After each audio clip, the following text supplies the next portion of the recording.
Whether or not our very ancient political structures will change, very much doubt it, but the way in which we organise to create change, where power sits, I think that will fundamentally move.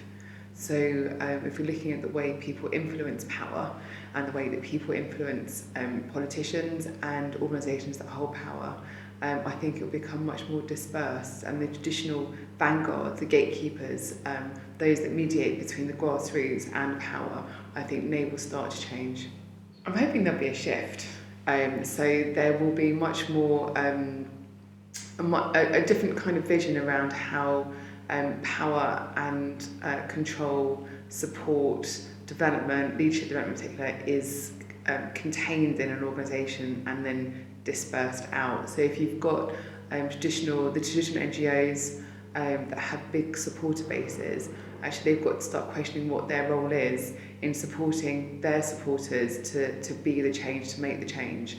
We're seeing that there are alternative structures that are rising up faster than the way that the traditional charity sector are changing. So you've got sort of tech platforms, things like Up My Street, where they've created a alternative vehicle to petition, to speak to their politicians and actually hold them more accountable. We're seeing Facebook is looking to bring in direct sort of conversations between politicians and their constituencies through Facebook. If the big tech platforms are sort of creeping into the space of where civil society organisations used to be, what does that mean?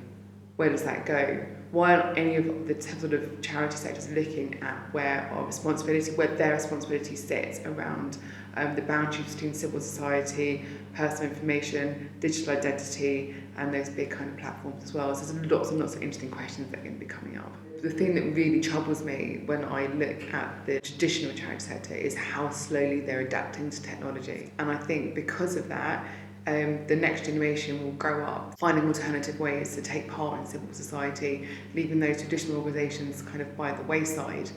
And the trick is going to be empowering those alternative structures to really grow and where they're going to sit. So we're seeing some really good and generous gestures from large NGOs supporting smaller NGOs to evolve quickly and with them.